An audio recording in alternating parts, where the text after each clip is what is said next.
പിതാവിൻ്റെയും പുത്രൻ്റെയും പരിശുദ്ധാത്മാവിൻ്റെയും നാമത്തിൽ ആമേൻ. എല്ലാവർക്കും സുപ്രഭാതം. അമ്മേ പരിശുദ്ധ അമ്മേ, അമ്മേ പരിശുദ്ധ അമ്മേ, ദൈവമാതാവേ, ദൈവമാതാവേ, അന്ന് അങ്ങ് കൃപാസനത്തിൽ പ്രത്യക്ഷപ്പെട്ട് വരാൻ പോകുന്ന മഹാദുരിതത്തിൽ നിന്ന് രക്ഷപ്പെടാനും എല്ലാവർക്കും വേണ്ടി പ്രാർത്ഥിക്കുവാനും ആവശ്യപ്പെട്ടിട്ട് 20 വർഷം കഴിഞ്ഞ ഈ വേളയിൽ കൃപാസനത്തിലൂടെ ഞങ്ങൾക്കും ഈ ദേശത്തിനും അങ്ങ് മാധ്യസ്ഥം തേടി തന്ന എല്ലാ അനുഗ്രഹങ്ങൾക്കും കൃപകൾക്കും ഞങ്ങളിപ്പോൾ ഹൃദയം നിറഞ്ഞ നന്ദി പറയുന്നു. അമ്മേ പരിശുദ്ധ ജപമാല മാതാവേ, സകല കൃപാസനോടും ചേർത്ത് ഞങ്ങളിപ്പോൾ പ്രാർത്ഥിക്കുന്ന ഈ കുടുംബത്തിന്റെ പ്രത്യേക നിയോഗം പറമക്കളെ.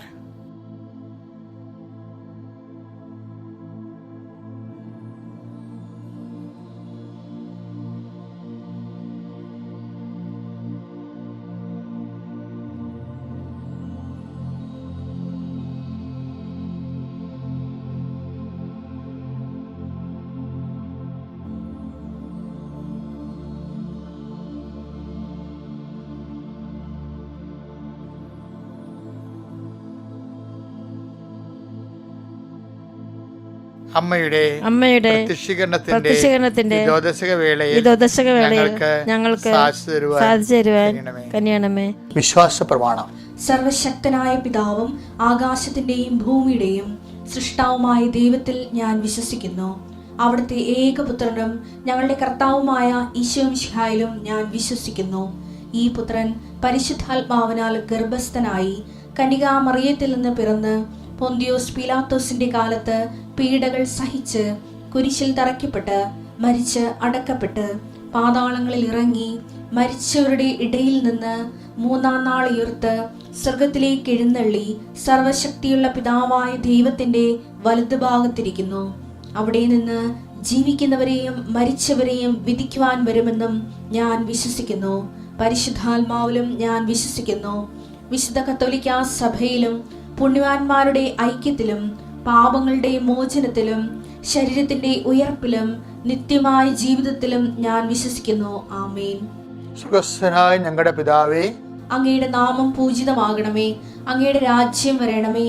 അങ്ങയുടെ തിരുമനസ് സ്വർഗത്തിലെ പോലെ ഭൂമിയിലും ആകണമേ. അന്നു വേണ്ടുന്ന ആഹാരം ഇന്ന് ഞങ്ങൾക്ക് തരണമേ. ഞങ്ങളോട് തെറ്റ് ചെയ്യുന്നവരോട് ഞങ്ങൾ ക്ഷമിക്കുന്നത് പോലെ ഞങ്ങളുടെ തെറ്റുകൾ ഞങ്ങളോടും ക്ഷമിക്കണമേ. ഞങ്ങളെ പ്രലോഭനത്തിൽ ഉൾപ്പെടുത്തരുതേ, തിന്മയിൽ ഞങ്ങൾ രക്ഷിക്കണമേ. ആമേൻ. നന്മ നിറഞ്ഞ മറിയമേ, സ്വസ്തി. കർത്താവ് അങ്ങയുടെ കൂടെ സ്ത്രീകളിൽ അങ്ങ് അനുഗ്രഹിക്കപ്പെട്ടവളാകുന്നു. അങ്ങയുടെ ഉദരത്തിൻ ഫലമായി ഈശോ അനുഗ്രഹിക്കപ്പെട്ടവനാകുന്നു. പരിശുദ്ധ മറിയമേ, തമ്പുരാന്റെ അമ്മേ, പാപികളായ ഞങ്ങൾക്ക് വേണ്ടി ഇപ്പോഴും ഞങ്ങളുടെ മരണസമയത്തും തമ്പുരാനോട് അപേക്ഷിക്കണമേ. ആമേൻ. അനുദിനാനുഗ്രഹ പ്രാർത്ഥന. കർത്താവേ, നിന്റെ ഉന്നതമായ നാമത്തിന് സ്വസ്ഥം ചെയ്യുന്നു. കർത്താവേ, നിന്റെ വിശുദ്ധ പൗരോഹിത്യത്തെ മഹത്വപ്പെടുത്തണമേ. ഇപ്പോഴേ ലോകം മുഴുവനും ആയിരക്കണക്കിന് മക്കള് ഈ പ്രാർത്ഥനയിൽ പങ്കെടുക്കുന്നുണ്ട്.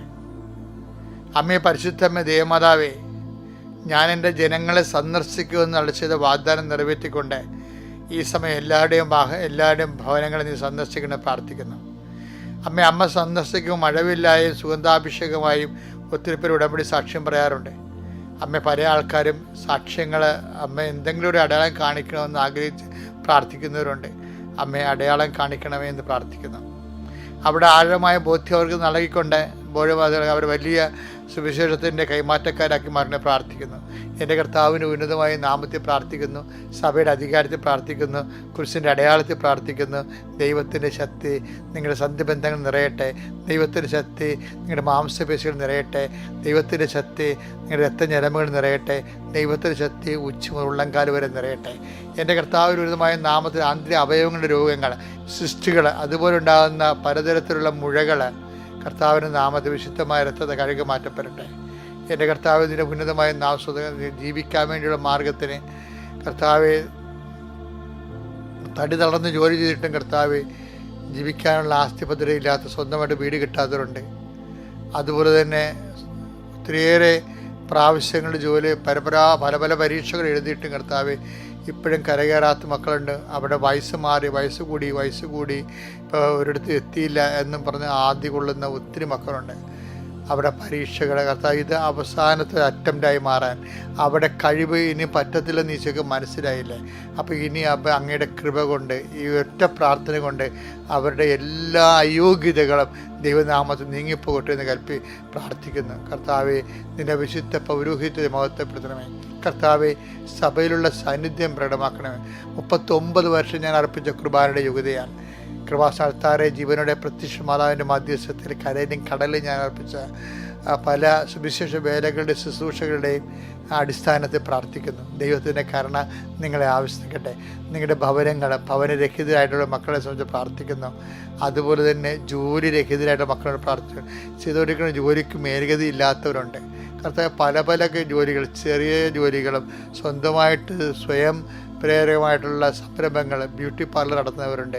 അങ്ങനെ ഓരോരോ ആടുമാടുകളെ വളർത്തുന്നവരുണ്ട്, പശുവിനെ വളർത്തുന്ന, എരുമകളെ വളർത്തുന്നവരുണ്ട്, ചെറിയ തോട്ടങ്ങൾ വളർത്തുന്നവരുണ്ട്, പൂക്കച്ചവടക്കാരുണ്ട്. കർത്താവെ, അങ്ങനെ പൂക്കൾ നട്ട് വളർത്തുന്നവരുണ്ട്.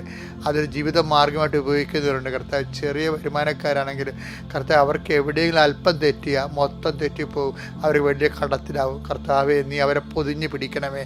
കണ്ണീരോടെ പ്രാർത്ഥിക്കുന്നു. കർത്താവെ, ഈശോയെ, ഇനി മക്കളില്ലാത്ത പ്രാർത്ഥിക്കുന്നു. കർത്താവെ, ഗർഭിണിയാണ്, പക്ഷേ ഡോക്ടർ പറഞ്ഞിരിക്കുന്നത് വേറെ ഒത്തിരിയേറെ തകരാറുകൾ കുഞ്ഞിന് ഗർഭശിശുവിന് പറഞ്ഞിട്ടുണ്ട്. അവരെല്ലാം വയറെ പൊത്തിക്കൊണ്ട് പ്രാർത്ഥിക്കുന്നുണ്ട്. കണ്ണുനീരോടെ പ്രാർത്ഥിക്കുന്നു. നിന്റെ നാഥൻ രക്ഷകരമായി ഏറ്റുപറഞ്ഞിട്ട് പ്രാർത്ഥിക്കുന്നു. എൻ്റെ കർത്താവെ, അവരാരും നീ കൈവിടരുത്. അവരനുഗ്രഹത്തേക്കാൾ ഉപരി അവരെ കൃപയുടെ ദൈവികമായ ശക്തിയാൽ അവരെ നീ അഭിഷേകം ചെയ്യണമെന്ന് പ്രാർത്ഥിക്കുന്നു.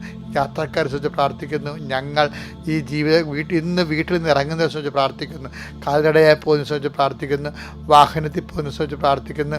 വാഹനം ഹയർ ചെയ്ത് പോകുന്നവർ പ്രാർത്ഥിക്കുന്നു. അവർ തിരിച്ചെത്തുന്നവരെ കിരുബുകളുടെ സാന്നിധ്യം, ദൈവത്തിൻ്റെ സുരക്ഷ നിങ്ങൾക്കുണ്ടാവട്ടെ. നിങ്ങൾ കമ്പോളങ്ങളും കച്ചവടങ്ങളും വ്യാപാരങ്ങളും എഗ്രിമെൻറ്റുകളും കരാറുകളും ചെയ്യുന്നതിനെ സംബന്ധിച്ച് പ്രാർത്ഥിക്കുന്നു. അതെല്ലാം പാലിക്കപ്പെടുവാനും അതെല്ലാം നിങ്ങൾക്ക് അനുഗ്രഹമായി മാറുവാനും പ്രാർത്ഥിക്കുന്നു.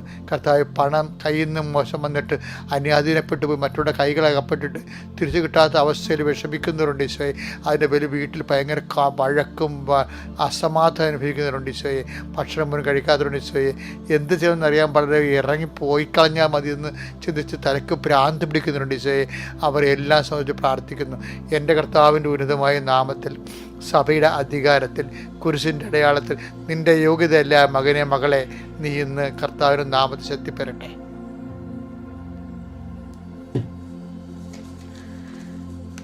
എൻ്റെ പ്രിയപ്പെട്ട, നമ്മളിന്ന് വായിക്കുന്ന ഇന്നത്തെ സന്ദേശം കൃപയുടെ സ്രോതസ്സുകൾ.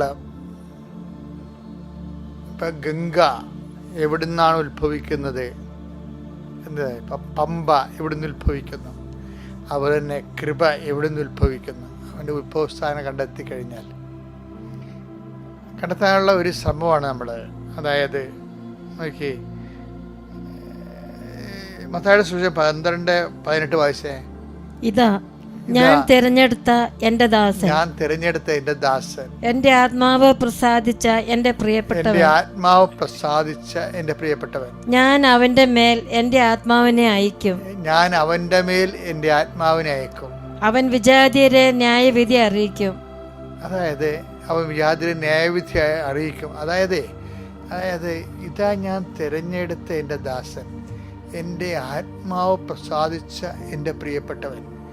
അതായത് പിതാവിൻ്റെ ആത്മപ്രസാദത്തിൽ നിന്നാണ് ഈശോയ്ക്ക് കൃപ കിട്ടണത്.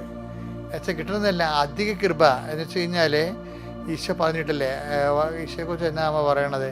അതായത് അവൻ വന്നിരിക്കുന്നത് ജീവനുണ്ടാകാനും അത് സമർത്ഥമായി ഉണ്ടാകാനും. അപ്പം യോഹന്നാൻ 10:10 പറയുന്ന കൃപയും ജീവനും ഒന്ന് തന്നെ ശരിക്കും പറഞ്ഞാൽ. അതേസമയം തന്നെ പറയണത് അവൻ്റെ നാമത്തിൽ വിശ്വസിക്കുന്നവർക്കെല്ലാം കൃപയ്ക്ക് മേൽ കൃപ. യോഹന്നാൻ 1:16 വായിച്ചു. അവന്റെ പൂർണ്ണതയിൽ നിന്ന് നാം എല്ലാം കൃപയ്ക്ക് മേൽ കൃപ സ്വീകരിച്ചിരിക്കുന്നു. കൃപയ്ക്ക് മേൽ കൃപ, അധിക കൃപ എന്ന് പറയും. കൃപയ്ക്ക് മേൽ കൃപ, ഗ്രേസ് അപ്പോൺ ഗ്രേസ് സ്വീകരിച്ചിരിക്കുന്നു. അതായത് ക്രിസ്തുവിൻ്റെ പൂർണ്ണതയിൽ നിന്ന് നമുക്ക് കൃപയ്ക്ക് മേൽ കൃപ. ഇത് എങ്ങനെ, ഞാനത് ഇപ്പം ഇത്രയും പറയുന്നതിൽ നിന്ന് നിങ്ങൾ മനസ്സിലാകണമെന്ന് ഞാൻ ആഗ്രഹിക്കുന്ന ഒരു കാര്യം എന്താണെന്നറിയാമോ? അത് കൃപയുടെ സ്രോതസ്സാണ്. അതായത് ഈ കൃപ എങ്ങനെ ഉണ്ടായതാണ്? ക്രിസ്തുവിനെ പിതാവ് പ്രസാദിച്ചപ്പോൾ പിതാവിൻ്റെ പ്രസാദമാണ്. അതാണ് 12:18 നമ്മൾ വായിച്ചത്. 12:18 വായിച്ചില്ലേ? ഇതാ ഞാൻ മത്തായിയുടെ സുവിശേഷം, ഇതാ ഞാൻ തിരഞ്ഞെടുത്ത എൻ്റെ ദാസൻ, എൻ്റെ ആത്മാവ് പ്രസാദിച്ച എൻ്റെ പ്രിയപ്പെട്ടവനെന്ന് വായിച്ചില്ലേ? അപ്പോൾ അത് തന്നെയാണ് ശരിക്കും പറഞ്ഞു കഴിഞ്ഞാൽ ലൂക്ക 3:22 വായിച്ചിട്ട് പരിശുദ്ധാത്മാവ് പ്രാവിന്റെ രൂപത്തിൽ അവന്റെ മേൽ ഇറങ്ങി വന്നു. സ്വർഗത്തിൽ നിന്ന് ഒരു സ്വരവും ഉണ്ടായി, നീ എന്റെ പ്രിയപുത്രൻ, നിന്നിൽ ഞാൻ പ്രസാദിച്ചിരിക്കുന്നു. അപ്പൊ പിതാവ് പ്രസാദിച്ചതാണ്. അത് എന്തുകൊണ്ടാണ് പ്രസാദിച്ചിരിക്കുന്നത്? അതായത് ക്രിസ്തു സഹനബലിക്കുള്ള കുഞ്ഞാടായിട്ട് ക്രിസ്തു തന്നെ സമർപ്പിക്കുകയാണ്. അപ്പോഴെന്താ വെച്ചാൽ പ്രശ്നം വെച്ചാൽ അതാണ് പിതാവിൻ്റെ പ്രസാദത്തിൻ്റെ ഒരു സ്രോതസ് എന്ന് പറയുന്നത്. അതായത് പിതാവിന് സ്വയം സമർപ്പിക്കുക. എന്നിട്ട് അത് അവിടെയാണ് ക്രിസ്തുവിൻ്റെ അനുസരണവും അതുപോലെ തന്നെ സഹന ദാസനും ഒക്കെ വരുന്നത് ഈ വകുപ്പിലാണ് വരുന്നത്. എന്ത് പ്രോബ്ലം വെച്ച് കഴിഞ്ഞാൽ ഈ പിതാവിൻ്റെ ഇഷ്ടത്തിന് സ്വയം സമർപ്പിച്ചു കഴിഞ്ഞാൽ അതാണ് പിതാവിൻ്റെ പ്രസാദത്തിൻ്റെ പാത്രമാകും. നമുക്ക് ഈ കൃപ എന്ന് പറയുന്ന ദൈവത്തിൻ്റെ ശക്തി ലഭിക്കുന്നത് അതാണ് ഒരു മെയിൻ സോഴ്സ് എന്ന് പറയുന്നത്. അതായത് നമ്മൾ ക്രിസ്തുവിൻ്റെ ഇപ്പം നമുക്കൊരു സഹനം ഉണ്ടായി, മാനസിക സഹനം ഉണ്ടാകും, പലർക്കും ശാരീരിക സഹനം ഉണ്ടാകും. പക്ഷേ നല്ല ക്രിസ്തു സ്നേഹികൾ എന്താ ചെയ്യണമെന്നറിയാമോ? അവർ ക്രിസ്തുവിൻ്റെ കൂടെ ഇത് കാഴ്ചവെക്കും, ക്രിസ്തുവിൻ്റെ നാമത്തിൽ സഹിക്കും. അപ്പോഴെന്ത് പറയും? ക്രിസ്തുവിൻ്റെ ജ്ഞാനസ്നാനത്തിൽ പിതാവിൻ്റെ പ്രസാദം ഉണ്ടായില്ലേ, അതുപോലെ തന്നെയായിരിക്കും നമ്മുടെ ഈ സഹന സ്നാനത്തിൽ ക്രിസ്തുവിൻ്റെ പ്രസാദം നമുക്കുണ്ടാകും. കാര്യം പിതാവ് ക്രിസ്തു വഴിയാണ് നമ്മളെ അനുഗ്രഹിക്കുന്നതെന്ന് ഈശോ തന്നെ പറഞ്ഞിട്ടുണ്ട്. പിതാവിനെ അപ്പം 20 20 വായിച്ചേ. യേശു വീണ്ടും അവരോട് പറഞ്ഞു, നിങ്ങൾക്ക് സമാധാനം, നിങ്ങൾക്ക് അലക്കൽ സ്ലാമ, സമാധാനം. പിതാവ് എന്നെ അയച്ചതുപോലെ ഞാനും നിങ്ങളെ അയക്കുന്നു. ഇത് തന്നെയാണ് ഇതിൻ്റെ അകത്ത്. ഇതൊരു അപ്പ് ആൻഡ് ഡൗൺ ആയിട്ടുള്ള ഒരു പ്രോസസ്സാണ്. അതായത് പിതാവാണ് ഈശോയ്ക്ക് മിഷൻ കൊടുക്കുന്നത്, ഈശോ നമുക്ക് മിഷൻ തരുന്നു. ഈ മിഷൻ നമ്മൾ ഏറ്റെടുത്ത് കഴിയുമ്പോൾ എന്ത് പറയുന്നത് വെച്ച് കഴിഞ്ഞാൽ, പിതാവ് എന്നെ അയച്ചതുപോലെ ഞാനും നിങ്ങളെ അയക്കുന്നു.